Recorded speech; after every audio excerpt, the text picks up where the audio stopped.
Hello, welcome to the Unmute Your Midlife podcast. I'm Joyce, your nurse turned midlife resurrection strategist and the cheerleader in your pocket. Today, I have with me Stacey Brown. She is a certified personal trainer and a running coach. She's also the owner of these beautiful dogs who will not leave my side. So if you're watching instead of listening to this podcast episode, enjoy the fur babies. Let's just start here. Why does movement feel 10 times harder in midlife? And how can we stop feeling guilty about that? Well, there's a lot of changes going on with your body in midlife. Estrogen levels dropping, which I'm sure your people know. I've heard about that. But the estrogen dropping, which is our natural lubricant for every part of our bodies, that's a huge part. Oftentimes, too, it's things too outside of our bodies. Family, maybe aging parents or stages that your kids might be in, maybe your career, there's different things like that, extra stress. And because of the estrogen dropping, maybe we're not handling the stress. Yeah, we're not handling the stress quite as well. I think there's multiple reasons that play a part in it, but your body really is changing. And, something that I always talk to my clients about is let's celebrate the things we can do. Let's not think about the things we can't do. That's a really big one because if you're, I'm not going to go walk because I only have 10 minutes. Or, okay, we'll do the 10 minutes. Or maybe that's all I have energy-wise. Do the 10 minutes and celebrate that. Don't worry so much about what you couldn't do, celebrate what you can do, which helps the mindset to me quite a bit, just painting that more positive light. Yeah, some is better than none. Yes, Definitely. Absolutely. So you work with a lot of women, coaching them to run. What are some of the common blocks you hear when it comes to getting started again? I think just as people, like not even just women, we're very good at, unfortunately, selling ourselves short, and especially as women, and we'll think that we're too old or we're too far gone. What does it matter anyway? We start doubting our self-worth. Also, in there, it can be maybe in a relationship that you're in, maybe you don't have much support in that area, and that's a really big factor. If, for whatever reason, they're not supportive, then you have that guilt already on top of maybe how you're feeling about yourself. And depending on the age of your kids, most women, we take care of everybody. So it is, we hear it all the time about put on your oxygen mask first before you put on someone else's. That really is so true. Taking care of yourself, you're just going to have more energy, you're going to have more confidence, you're going to be stronger, brain is going to work better, you're going to feel good. Working out it's a natural antidepressant. Yes, because you release endorphins. Yes. And that actually increases the size of your amygdala. And there's so many benefits to it. And just really owning that you are worth it. That's the biggest thing, is that you're worth it, and owning that. That's good.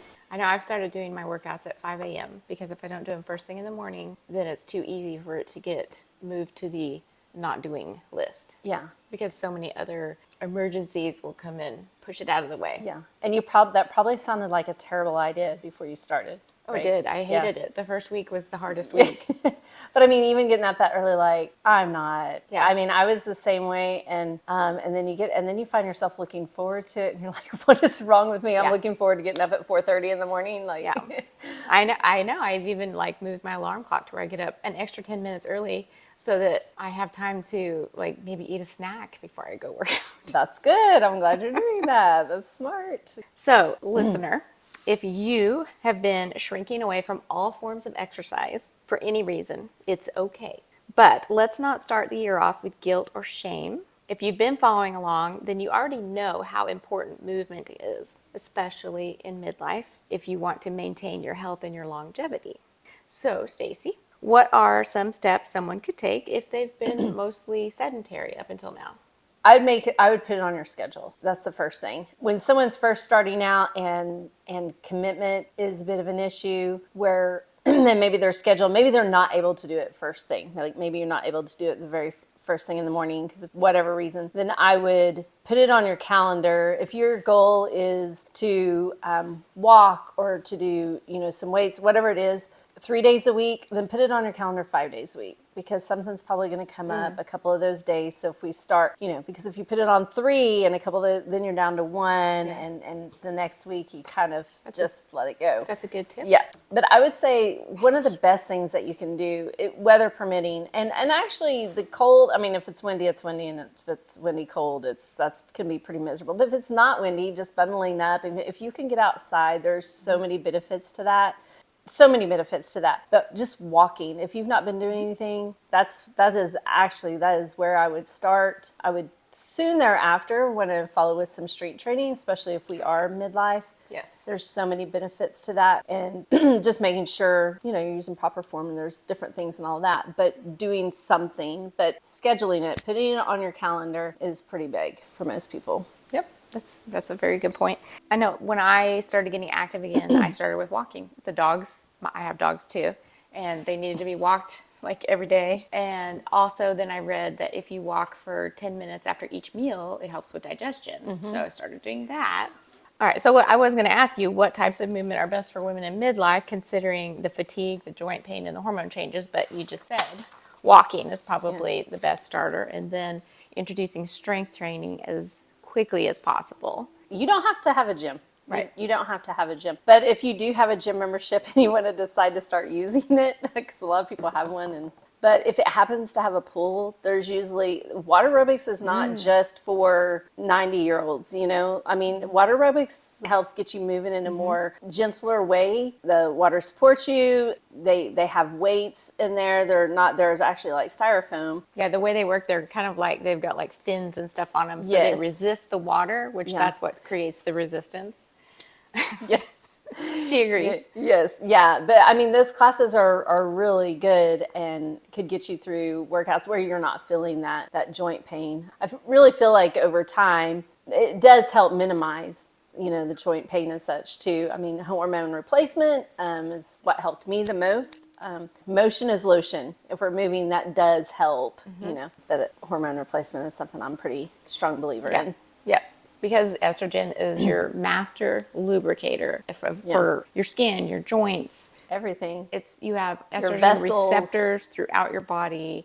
Estrogen helps your body, helps your blood vessel, helps your blood flow, helps with your muscle metabolism, helps with your bone turnover. I mean, it does so many things. Yes. Yeah. Yes. So how about this? How can we reframe exercise as something that actually gives energy instead of draining it? I mean, we just kind of touched on that it causes this release of endorphins, which is energizing in itself. But I mean, is there anything else that you might add to that? Mindset is huge, like how you go into it. If you're dreading something, it's probably going to feel dreadful. And not saying like when you first get started, it might feel intimidating. But that's why take those small steps, just walk around your block, by yourself or with a dog or something, and build that confidence. If you're like, well, I want to join a gym, but we'll start something on your own first to help build that confidence a little bit. But really your mindset Mel Robbins would say, say you're excited, and that our minds do listen to our words. Yes. And I'm not saying fake it till you make it. We were made to move. Like God made us to move. We were made to move. And so if we are moving, if we are active, our body is going to respond well to that. Within reason, you don't want to overdo it. You don't want to do too much, obviously. Where I used to coach a few years back, we would have people that would come in that they were athletes or they used to be really active, but it had been 20 years, and they try to pick up right where they left off, and they would be laying on the floor out in the lobby, So, or be injured or whatever the case may be. Stay within yourself, but really that mindset. If we don't start making the change today, 6 months from now, well, actually, I'm not even going to be staring at the same body or feeling the same. It's going to be even actually worse. Right.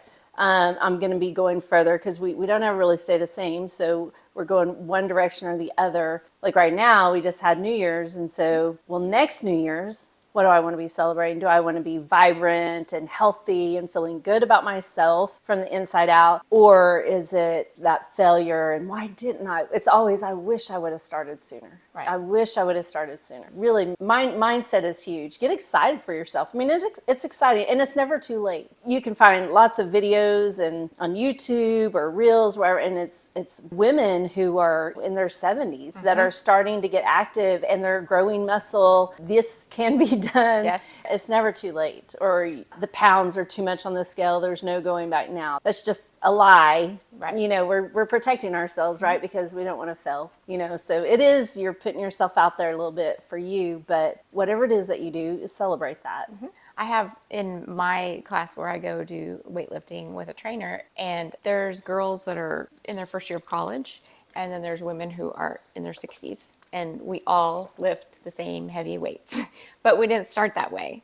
Our trainer actually has done some research on menopause, and so he knows that we, the menopausal women, are more prone to injury. So he kind of takes extra time to make sure that our form is correct and watches for those shaky muscles, or watches for like if we're compensating with the wrong muscle that we're not actually supposed to be working right then. And he'll just stop and say, let's change the weight, or let's change your stance or something. So it's really good, wouldn't you say, to have, if you're going to go join a gym and get started, make sure that you're working with a trainer who actually understands the changes that aging do to your body. Well, first, if you are working with a trainer or a group instructor of some sort, making sure that they recognize maybe there might be some things that you need to limit, or range of motion you need to limit, all of those things. A lot of people probably aren't going to be able to get a trainer. And you could just get a trainer. Like, I just need a trainer for like a few sessions to learn proper form. Right. You can do that at most To show gyms. you the machines or whatever. Yeah. I know there's a gym in our area for 50 and older that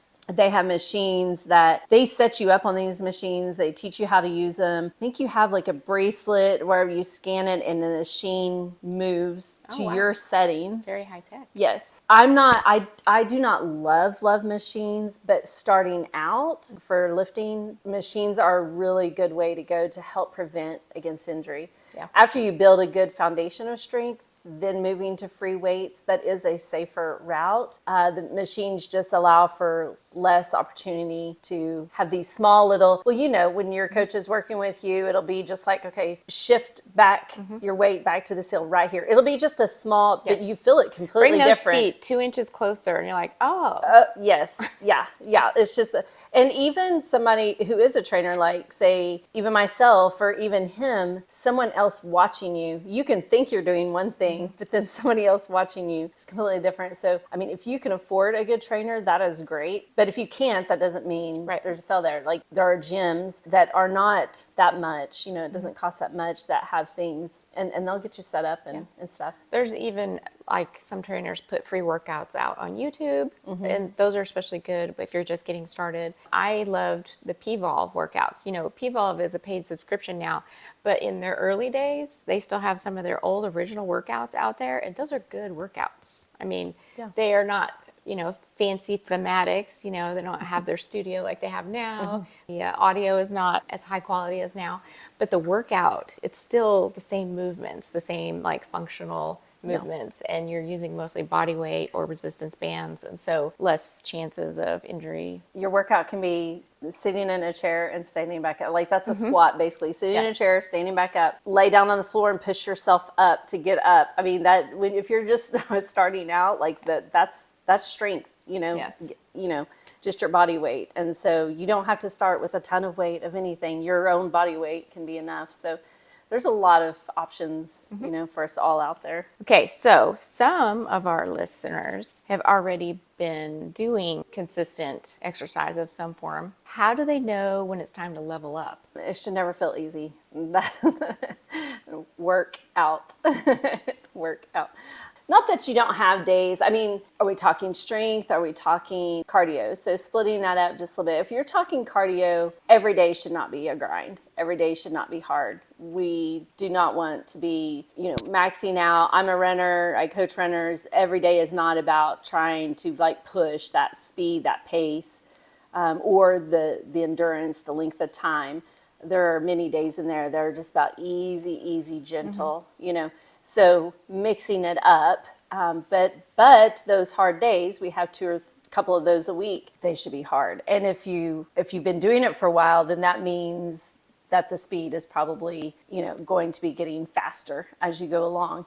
That's if we've done a really good job of preventing injury or illness. You can have setbacks. That doesn't mean you go all the way back, but we do have setbacks for different things. But life can just sometimes get in the way. Now, when it comes to strength, that really should never get easy. That I had a client a few years back, and I had been working with him for like 6 months, and he really had no concept of what it was to work out. Like he was in his 40s, he had never worked out. He was highly intelligent, I would say, and that was always his focus, and decided because of a doctor's visit that he would start taking care of his health. And after about 6 months, he said, "This is not ever going to get easy, is it?" I mean, it was like this, just like, light bulb I was moment. like, no, why would you pay me? You wouldn't pay me. And that's what I said. I was like, well, would you pay me to just like for us to sit around and chat? And he was like, well, some days, yes. But that's the thing, it's working out. So the strength should really never. So if you are, say you're lifting weights, and we're not going to get bulky, ladies. There's like a 1% of the women's population that even has that genetic buildup. But when we're doing a rep count, let's just say you are doing a rep count of 10, we should be getting close to, if not failure, each time. Like it's okay to not get to a rep count of 10, or I could only knock out 8 because my muscles are just tired, like they're fatigued, they can't go anymore. And so maybe you need to drop down. Well, then maybe that means, I'll just give an example. Say you're doing a bicep curl and you're curling 15 pounds, and all of a sudden that it does seem easier. And then you're like, well, let me go pick up the 20s. 15 to 20 is a big jump for biceps. It's huge. Like, where's the 18 at? Yes. Or 17 and a half. I was thinking that yesterday. Yeah. But if you pick up the 20s and you can do rep count of 4 of that and then finish out with the 15s, that's great. You're still challenging. We have to keep challenging the muscles. That's the thing. So the cardio, the aerobic, the heart health, that's different than muscle health. Well, what's the difference between movement for weight loss or movement for vitality? Movement for weight loss, generally there's a deficit included in there, like as far as calories. You're going to be at a deficit for the year, which what that means is I spent more calories today than I took in. Yes. For vitality, even if we don't lose a pound, by getting our heart rate up, that does so many things for our body. I mean, we always think about our heart, but it does so many other things too. Breathing heavier, taking it, like it strengthens your lungs. So the next time, or down the road when you do get sick, you're able to handle it better than you would have. I mean, because we're all going to get sick eventually, right?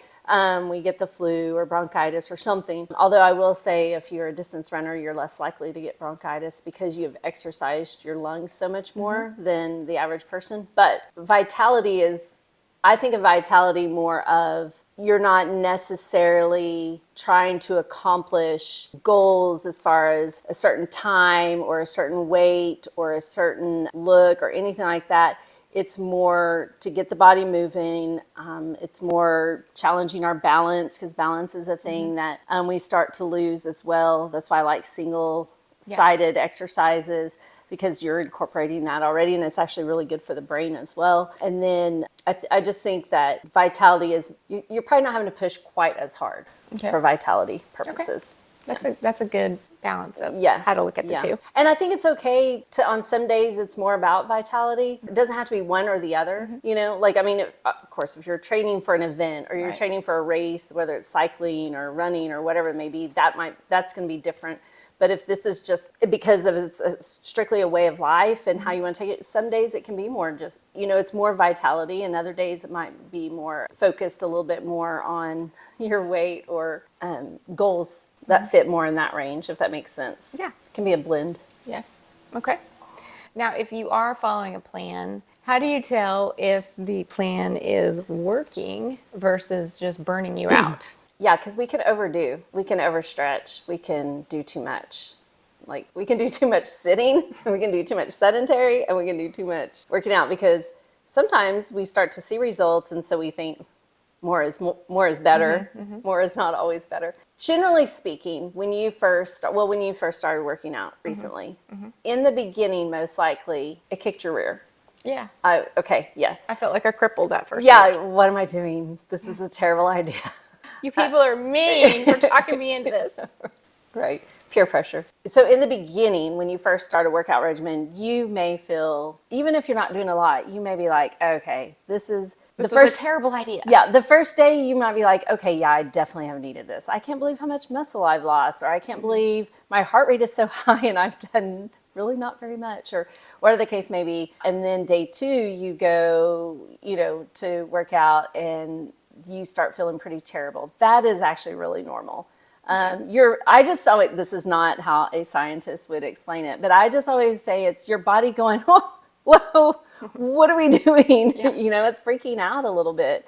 And you got to realize your body needs to be like, oh, okay, we can do this. We're going to be okay. And then you start to feel things kind of going in sync. So that initial is not burnout. That initial is just shock. That's shock. Yes, that's shock. Okay. And then we can get in the regimen and we start going and we're starting to feel good, feeling challenged, feeling good about maybe, after a month, I went from a 5-pound dumbbell to an 8-pound dumbbell, or whatever the case may be. But then if you enter areas where you are always tired, I know like this week, I said, I will not be here tomorrow. I've got to have a rest day. It's just all throughout the days, your muscles just feeling like they're more weak. It takes effort to do everything throughout your day. That's a cue for you to listen to we need to listen to our body. So that's a cue of okay, I need a rest day. Rest is a huge part of health. Yes. I know recovery. Yes. And so it is not a fail to take, you may say, I'm going to lift weights 5 days this week, and I'm going to go 5 days a week for the next 3 months. I'm committing to myself. But, the third week in, you're like day 2 or 3 of that week, you're just like, man, then you take a rest day.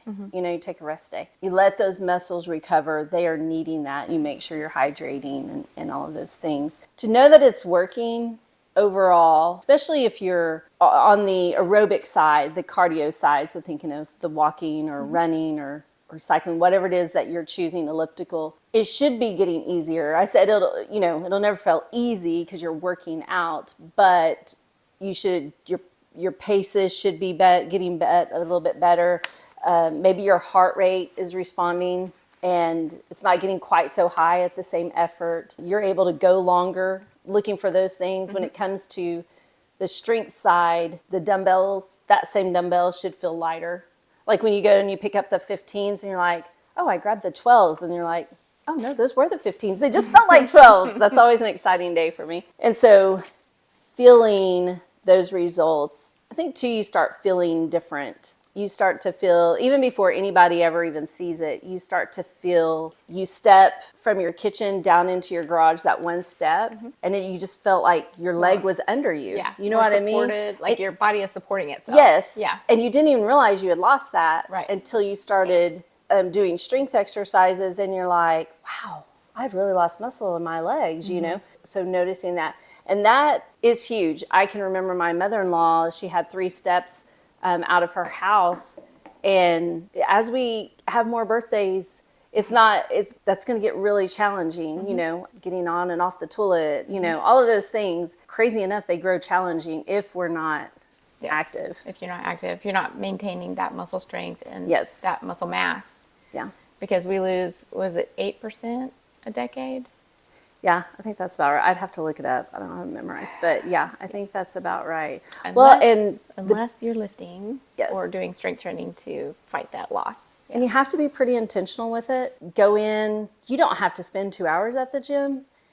Say you have 30 minutes and you go in and you are intentional with that strength. You're not just going through, you think about the motions. That's the brain to body connection. That helps prevent Cognitive decline. Yes, it does. Yes, it actually is proven scientifically that lifting weights, and now you need to be thinking about what you're doing. So if you're talking like we would be doing while you're working out, then that helps build that cognitive, or helps prevent that cognitive decline, and helps prevent Alzheimer's and different things like that. That's actually scientifically proven. So there's so many benefits to it. So being intentional, picking up the heavier weight, as long as you know proper form.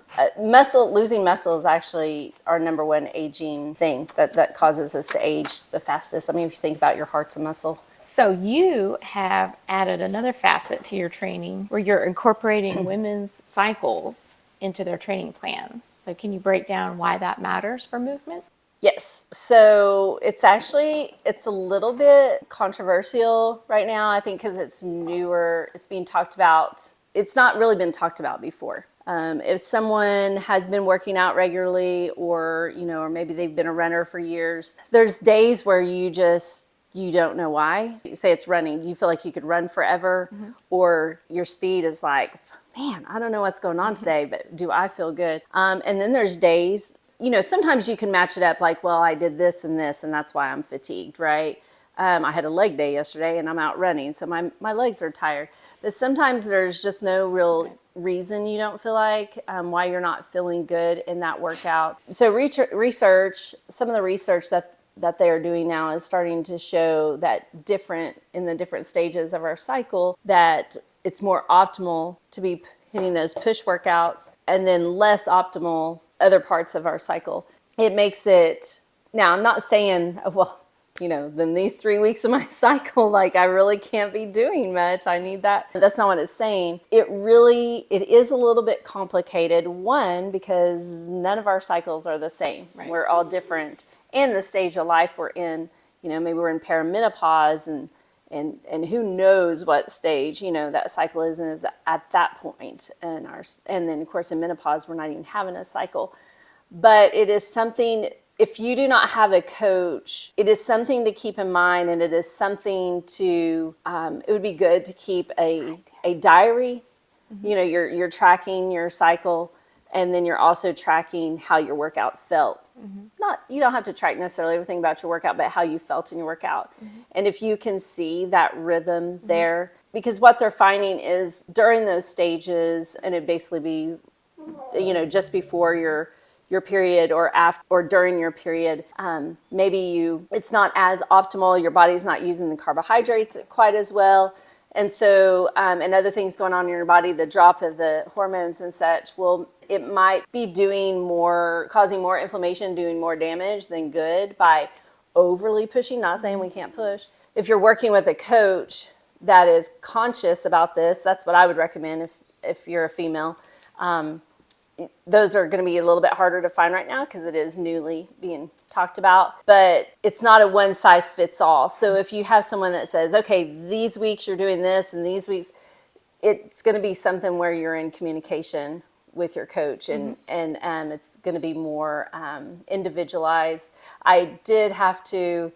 So one of my certifications that I have, the subject got brought up, the cycle training. And these two trainers, or two coaches that are on this page as well, really started just blasting negative, talk regarding this. So I had to go and look at their profile. They're very young. And so I'm not, and it applies because we're having a cycle, when we're in our 20s, but it hits different when you get to menopause. Yeah. I do wish I would have known for myself in those younger years when I was having a normal cycle, and then clients that I've had. But especially in the perimenopause, which that's a decade. Yeah. That's at least a decade for me. I'm still in it. So more than a decade, I would say, for me. Having that knowledge then would be, and these two coaches, they don't have any idea. They've not gotten there yet. They don't know what they don't know. They don't know what they don't know. That's good. Okay. Yeah, they don't know what they don't know. So it might be a little more challenging to find someone that can help you in that area, but the help is out there.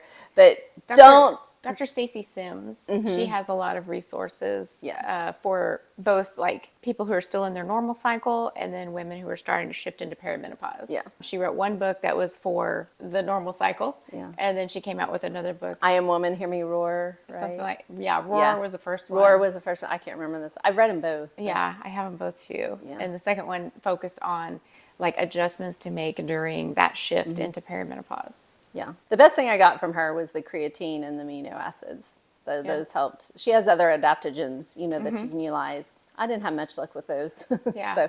But I think for some, especially earlier on in perimenopause, would be possibly a really good fit for a lot of people. That's a couple of good books. Yep. Definitely. So basically, there are certain points in your cycle that you probably need more rest to get a good recovery. Yeah. Yes. And you're just more really we are created so like perfect. The answer, we usually have the answer. We usually have that. Now there's a difference between I don't want to, Right. that like, and the excuses. So you need to, and we've been in our bodies long enough to where we know When we're being lazy or, or we're being like protective of ourselves. Yes, Okay. yeah. Listening to our body, like if you don't have a coach or a trainer, really listening to your body. And that doesn't mean don't work out. It means don't push as hard. Right. In those and during those time frames. And so it doesn't mean every day is an off day or every day is an easy day, but you definitely and you just listen to that your muscles lifting weight, you're like, okay, I could lift this last week. Why you'd gone up in weight, but now this week you're like, what the heck but I've been doing so well. It's probably a hormone dip. Yeah, it's probably a more hormone dip. Those are going to be a little bit harder to find, like on paper, so to speak, when you're in peri, because the cycles can be So irregular. abnormal. Well, and even if your cycle looks to be regular, that doesn't mean your hormones are doing what they did when you were 20 years 20. ago. Yeah. Yes, yeah. So, so that becoming very intuitive, listening to your body and what it's trying to tell you would be huge. Now, if your body's telling you it needs that tub of ice cream, It's lying to you. yeah. I mean, we got to use our common sense too. Just have some of the ice cream. So how do you coach a woman who is getting frustrated because her progress seems like it's going so slow? Okay, that is a thing at this stage of life. Like, the progress does move slower. And it can be very frustrating. The scale's not changing. Or maybe we've done a good job and we're not married to the scale, but the jeans still are not fitting. Or you have to look for the small wins. And I do tell people this, like, because this happens a lot. Well, I've only lost, 5 pounds. And I'm like, the next time you're at the store, go to the better department. Well, you're not going to find 5 pounds. I don't think they sell it in 5 pounds, but find a pound of better or the fake better. Yeah. Find that tub, right? And then get 5 of them. That's how we want to see weight loss. Yeah. We want to see weight loss like that on our body. But that's not how it works. But how it works, that pound is melted butter. And so we lose that pound. You're going to lose some areas quicker than other, but basically it's melted butter, and so you're not going to see it. Like, but you just like, but go to the grocery store and look at that pound. Or maybe you had a whole lot of weight to lose, and it's been 6 months, and you're like, I've only lost 10 pounds. Well, first off, you probably would have gained another 5. If you hadn't started doing something. Yes, exactly. Yes. At least another 5, and maybe 10. But you didn't. You lost 10 pounds. Go to the vegetable department and get a 10-pound bag of potatoes and carry those around in the grocery store and see what the difference is. You know what I mean? Yeah, like because that 10 pounds puts so much, it has a compounded effect on our joints. Yes. Like 10 pounds is not 10 pounds of pressure on your knees. It's more like, well, and that's where like toxins and all that, there's so much to like, and you lost that 10 pounds and you didn't gain 10 pounds. And if you were doing strength, you also gained muscle. Right. And it's not an equal trading scale. So it is actually, it's more than 10 pounds. we're just so programmed, especially Gen X women, we're so programmed to go by, is the belly flat? What does the scale say? Can I still wear that mini skirt? And we have to have a paradigm shift on what we see as the goalposts, like the sign of success. Yeah. It's not necessarily a flat belly. It's, could I pick myself off the floor if I fell on an icy day? It's, can I have enough energy and lung capacity to chase my dogs or my grandkids around? Right.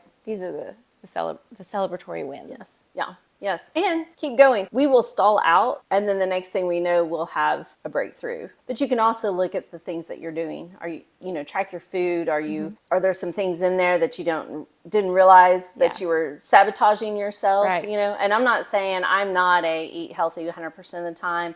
Eat healthy 80% of the time, live it up 10 to 20% of the time. Well, maybe not live it up, but you know what I mean. Enjoy. Sometimes we can be, so I should be doing that. We underestimate Yes. how much we sabotage ourselves. Cereal Yes. is the biggest underestimated thing that we could possibly, even a healthy cereal, say we got one that, we feel like, well, this one is actually really good. This is not Cocoa Pebbles, okay? It's not Cocoa Pebbles. It's got nuts and seeds and, all these things It's still in it. carb heavy. Yes. And so it's lacking having the it, protein. and we're having it right before bed. And oftentimes it's a soothing If it's a comfort thing. food, that's usually when they're eating it. Yeah. But that if you were to actually measure out the serving size, I had a couple of clients, I'm like, just switch out your bowl. Yeah. Go to a coffee cup because we want to see it fuller. And if you put an actual serving of that cereal in a bowl, like 2 drops of milk but if we're in a coffee cup, like a regular coffee cup, not a Friends, coffee cup. But and so it'll be all kinds of full and you can feel good about it and maybe don't have it like right. I'm all for having something actually. Having a protein shake just a little bit before bed, it helps keep your blood sugar level and different things like that. And so I'm not for not having something, but maybe not the ice cream or the bowl of cereal. So what's one belief about midlife fitness that needs to die today? Man, I feel like from our generation, when we grew up, there's a lot.